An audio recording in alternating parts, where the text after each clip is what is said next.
Yo, y'all ever seen a faceless man? In tonight's video, we'll be looking at scary and creepy TikToks that you should not watch before bed. In February of the year 2000, Owensboro, Kentucky, Mark Tatum would go to bed one night complaining of a common slight headache, nothing out of the ordinary. But by morning, it had become utterly unbearable. And so Mark's wife, Nancy Tatum, rushed him to the hospital where his condition rapidly deteriorated. So a specialist there found that Mark had a rare and deadly disease called mucormycosis, a fungal infection that would give him essentially 48 hours to live unless severe and drastic action was taken. And so it was. Doctors removed both of his eyes and his nose, along with a large portion of his surrounding face. Oh, man. Nancy Tatum, his wife, said this in an interview about just the suddenness of this tragedy. All this happened within a week. I mean, you know, he was fine, and then all of a sudden he wasn't. And within 2 or 3 days, they were telling me that he probably was not going to make it. Later, after this surgery, a sculptor named Scott Ficus donated his time to craft Mark a realistic-looking facial appliance. And so taking care of and cleaning Mark's artificial face has now become a daily routine for him and Nancy. And what does Mark Tatum have to say about all of this? He says his tear ducts are completely gone, and therefore he has no tears. And so he does not cry, he only cries from his heart. This is all the news you're not going to see on TV today, but it's going to be simplified in 60 seconds. Scientists have now created robots with lab-grown human skin, and it's freaking people out. This is what they look like. Why are we doing this? Thank you. Lab-grown human skin. That means that there are lab-grown humans, period. You can't tell me that there's not from this point on.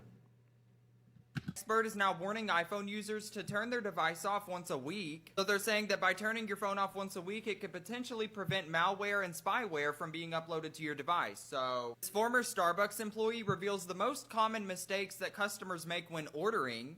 Okay. So the first tip she's giving is to ask for light ice so you get more drink and less water. She's also telling people that if you get a soy-based drink, do not add vanilla syrup because soy milk already has vanilla syrup in it. So you're just paying extra for no syrup that you don't need because it already has it in the soy milk. And then the last tip she's giving is to not buy bottled water. You can just ask for a free cup of water. Save the planet. People have just found the scene where they think that the Simpsons actually predicted the Hawk-Tuah girl, so that's crazy. Another mysterious monolith popped up in the US, but this time it's in a different state. So the one that we just found was like a week ago and it was in Las Vegas, but this one is in Colorado and they don't know if they're linked, but can we figure this out? Who's putting them? I give you these daily roundups every day, so make sure you add me and come back to me tomorrow. This case is extremely disturbing, so please be warned before watching. This woman sold videos of herself SAing her infant children on Snapchat. There aren't many cases that have me actually speechless, but this was definitely one of them. 28-year-old Natalie Jesn Wagner was living in Port St. Louis with her 2 children. She had 1-year-old and 3-year-old sons. Recently, information has been made public about incredibly sick and disturbing criminal activities that she's been engaging in. She was arrested in August 2022 and charged with battery on a child, possession and promotion of child SA material, incest and SA of an animal too. She recorded sickening videos of herself committing SA on her 1-year-old son, 3-year-old son and family dog. She then uploaded the videos to Snapchat and sold these videos to people who seemed to want to buy them. She sold them for between $5 and $50. It's believed that, disgustingly, users would contact her and make requests for what they wanted to see in the videos. A jury thankfully found her guilty in June this year of 84 counts of SA. The children have thankfully been taken out of her custody and are being looked after by other relatives. Natalie has been sentenced to 21 life terms in prison. You know the joke, why did the chicken cross the road? Yeah. You know it's mad dark? What? How's that dark? It's dark as fuck. I didn't realize it. Okay. Listen, what? This is why I think the chicken crossed the road. Hold on. I just think I figured this one out too, like a month ago. I think the chicken crossed the road to get to the other side. What's the other side? Right? When you about to when you eat a chicken, you got to kill it, right? So it crossed the road to get, you know what I'm saying, so that we could eat it. Meet me at the crossroads. I'm probably all off. Why did the chicken cross the road? What's the answer? To get to the other side? To get to the other side. Yo, wait. As in, In this video, Yeah, a I knew I terrifying was right. creature Archaeologists confirmed there's something more under the Sphinx, and then they changed their minds. John Anthony West and Robert Shaw claimed in 1995 that they uncovered a network of previously unknown tunnels beneath the historical monument, from which the Egyptian authorities quickly banned them from continuing any research. And who was the main dude behind this move? None other than Zahi Hawass, who for the longest time was quite literally the gatekeeper of all findings surrounding the Egyptian pyramids. Former Antiquities Minister of Egypt, any discoveries about ancient Egypt had to go through this guy. He himself called the findings American hallucinations, effectively deeming them lies and misinformation. I sure know about that. But then in 1996, 1 year after the ban, the Egyptian government approves an excavation project around and under the Sphinx, led by Zahi Hawass. They even released promotional videos of Zahi entering tunnels beneath the Sphinx, something he had called absurd just a year earlier. In one clip, he even enters the Sphinx through a hole, goes deep into its subterranean caves, and claims that even Indiana Jones will never dream to be here. He goes on to say, all on record, we are now inside the Sphinx in this tunnel. This tunnel has never been opened before. No one really knows what's inside this tunnel, but we are going to open it for the first time. His words, all quoted on record by Mr. Gatekeeper himself, basically suggesting they had just uncovered the greatest archaeological finding of the century just a year after calling it misinformation. Then, 2 years later, out of nowhere, Hawass immediately shuts down the entire project and absolutely insists there's nothing down there. And nothing is under the Sphinx at all. What you believe, it's nonsense. What? He outright denies the existence of anything interesting found beneath the Sphinx, even though he literally recorded himself going into them and hyping them up just a few years earlier. There are even many well-documented reports that confirm there are holes that go into the Sphinx, like the one on top of its head, now sealed with concrete, or this one on the side here, which has since been blocked by giant stones. Here's Zahi himself on video curiously looking into a now sealed entrance that he claims has nothing to see. When asked about it, he just says they already looked in all these holes and tunnels and there's nothing down there. That they're all just seal 'em? makeshift shafts that were dug in centuries later. Why seal them if that's the case? If there's nothing down there, let us go explore like everywhere else. Set up some tourism stuff. What's really down there? And why is he a gatekeeper? I hate gatekeepers. He probably not even from Egypt. You know what I'm saying? It's his job.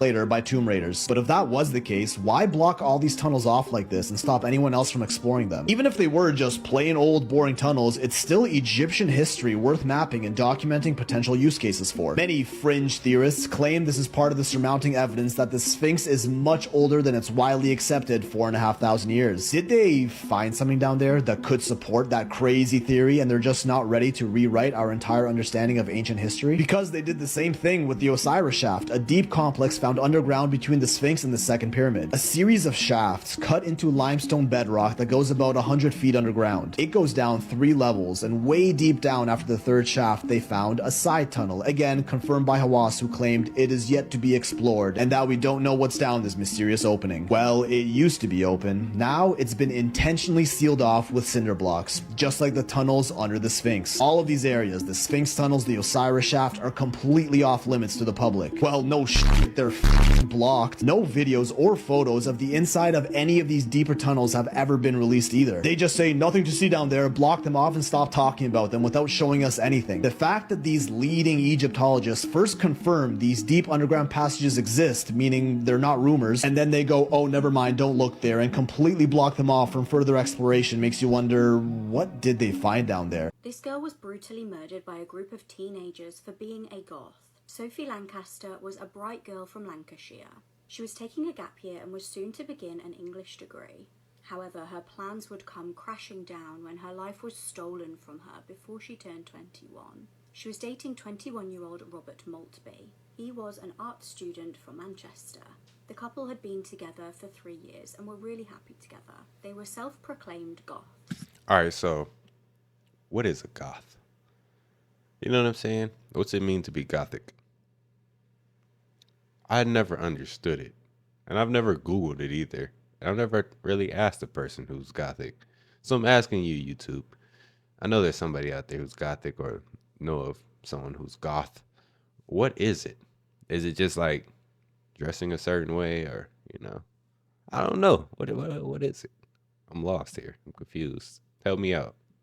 On the 11th of August 2007, a horrific attack occurred. The pair were heading home on the day in question just after 1 a.m. They were jumped by a huge group of teenagers. This took place near a skate park in Backup. The pair were both knocked unconscious in the vicious attack. An eyewitness reported seeing them both get kicked in the head. They were attacked so brutally that when police arrived on the scene, they couldn't actually tell which victim was female and which was male. A group of teenagers were heard bragging about what they'd done. One was heard telling another person that the pair were a right mess. They also bragged that they'd done something good. Now, the pair were rushed to hospital and Robert was left in a coma with memory loss and also internal bleeding. Sophie was also in a coma and was put on a life support machine. Robert did gradually make a recovery, but tragically Sophie's life support machine was turned off on the 24th of August. Police began the painstaking task of trying to identify the callous attackers. They were told by eyewitnesses that there were about 5 or 6 people in the group. Investigators ended up charging 5 teenage boys with the murder. At the gang's trial, all 5 males pleaded not guilty to murder and grievous bodily harm with intent for the attack on Robert. The court were told that the motive for the crimes was literally the fact that the couple dressed differently. Ultimately, Brendan Harris was found guilty of murder. Ryan Herbert pleaded guilty to murder. They were both given life to serve at least 16 to 18 years. Joseph and Danny Hume, who are brothers, and Daniel Mallet were sent to prison for grievous bodily harm with intent. The judge stated, at least wild animals, when they hunt in packs, have a legitimate reason for doing so, to obtain food. You have none, and your behavior on that night degrades humanity itself. This is everything that happened on the news today, but it's going to be simplified in 60 seconds. A new study has now revealed that it's actually better to eat 2 burgers instead of 1 with fries. So that's crazy. Also, another study has just revealed that 1 liter of bottled water actually contains, on average, 240,000 pieces of plastic. Walmart is now officially replacing all of its price labels with digital screens, but they're promising that they are not going to use it for surge pricing. Why did you have to say that? That seems like a scheme. Gas prices are now predicted to hit $4 per gallon as a bipartisan group pushes unconventional solution. So they're saying that the AAA is now predicting $4 per gallon on average this summer. And they're saying that the Credit Card Competition Act aims to reduce often overlooked hidden costs associated with credit card swipe fees, potentially lowering prices for consumers and businesses. This new app is now being slammed for allowing users to creepily spy on nightclubs using hidden cameras. Okay. So basically this app is called Tonight, and it's an app where you can just see the vibe of the inside of a club before you go, like if you want to know what's happening, but people are saying it's creepy. I give you these news roundups every day, so make sure you add me so you can come back to me tomorrow. Recently in China, though, a WeChat text thread goes viral because of something that was left inside of a hotel room. So the text thread in question is a group chat filled with 39 people, a giant group chat. And one of the girls is there, and she texts into the group, which one of you was the last to leave the hotel room? Reply ASAP or I'm leaking the photos. Most of the 39 people in the group chat, they just kind of ignore her because it wasn't them, so who cares if she leaks the photos or not? There's no photos to be leaked about them. Honestly, what could even be in the photos? So whoever this girly pop is, she's not around. She stays true to her promise and she leaks the evidence onto social media. And the evidence in question, because you're like, why would this random ass group chat go viral, is information that one of the 39 people, one of the people in this group chat, the last one to leave the hotel room, had left a personal belonging behind for the hotel staff to deal with. It was a part of them that they left behind in the hotel. Something that had once been a part of their body, a steaming hot pile of inside of the bathtub. Someone took a inside the bathtub and then left the hotel. They checked out of the hotel. Within days, this release screenshot goes viral and everyone in China... It was a screenshot of the conversation. Yeah, of the group chat. It's not the photo of the poop. No, I don't think we have a photo of the poop, okay? And everyone in China wants to freaking know. Who? Just tell us who was the last one to leave the hotel room. Who left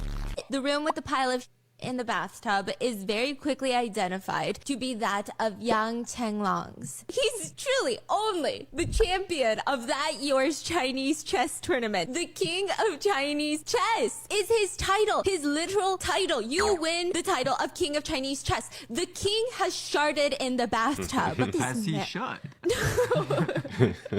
Straight up. This 28-year-old woman is on her way to meet a guy who she will recognize instantly, though she doesn't really know him. They used to be total strangers. You have my brother Sphinx.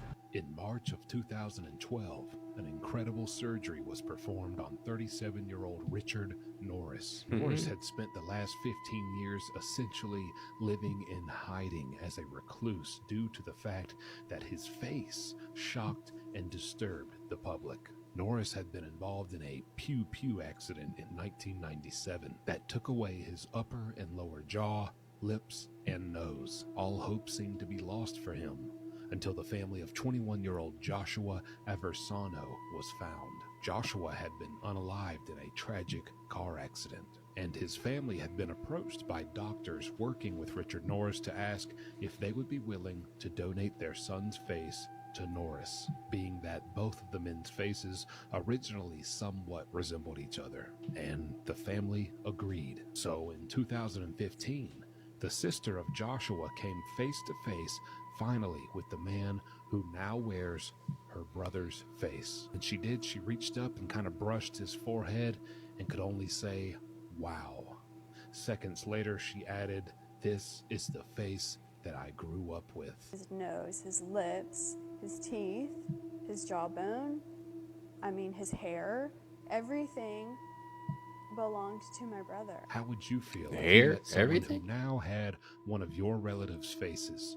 And what would you even say to them? One of the most shocking Korean cases to date, the Burning Sun case. In 2016, in South Korea, a woman walks into the police station to report that her ex-boyfriend had taken explicit photos of her without her consent. The ex-boyfriend then gets called into the police station. His phone was conveniently broken. But the police, they're thinking, we're gonna have the man send his phone in to a data forensics company and have an IT specialist look at it to see if they can recover any data. So an IT specialist takes it in. We will refer to him as Park. Park gets assigned this man's phone, and he's trying to work on recovering any and all the data from the device. He recovers almost everything. Over 200,000 text messages, videos, photos. Anything that could be recovered, he's recovered it. And what he saw were images of women unconscious, naked, videos of unconscious women being essayed, women being drugged and abused.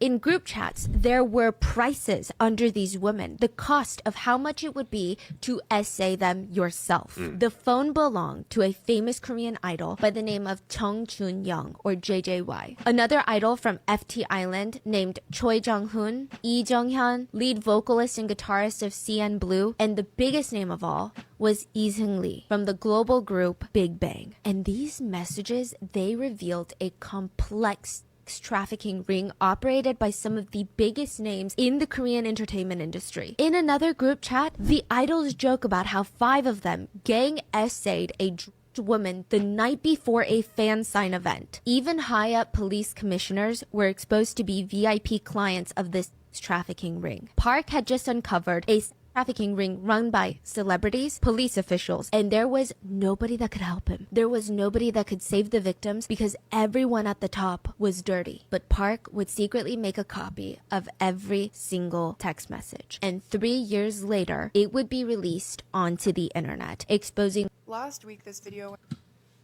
Y'all thought the diddler was bad. Yo, wait till you hear about the Big Bang group in China.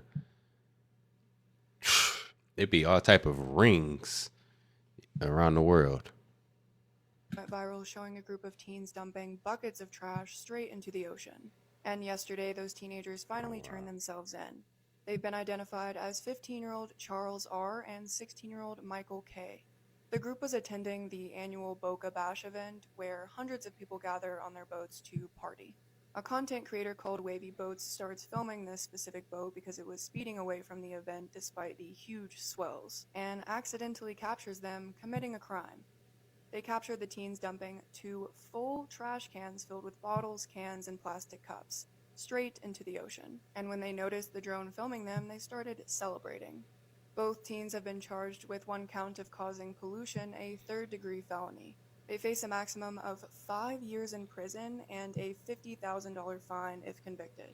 The chairman of Florida's Fish and Wildlife Conservation Commission wants the teens to do 500 hours of community service. I think prison time is a little overkill, but if they spend hundreds of hours picking up trash on the beach, they'll probably learn something. Take a closer look at this photo. Although at first glance this looks like a lovely family photograph, if you look closer it's just about the most disturbing photo that you could see. It was New Year's Day 2011 in Caloocan in the Philippines. Local politician Reynaldo Dagsa was 35.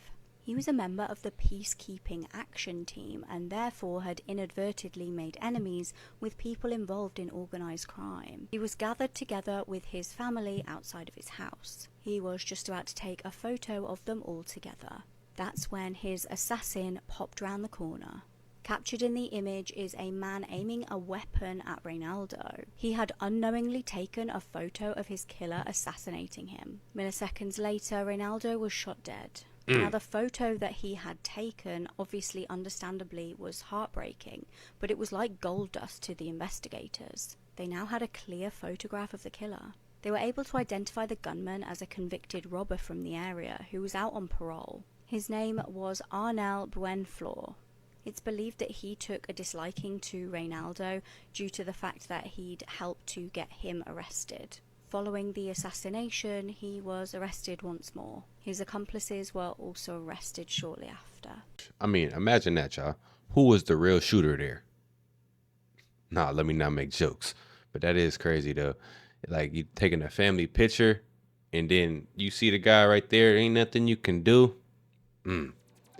These are some of the most scary and creepy TikToks that are out there. And you should probably not watch them before bed. But if you like the content, don't forget to subscribe, turn your notification bells on. And until next time, YouTube, peace.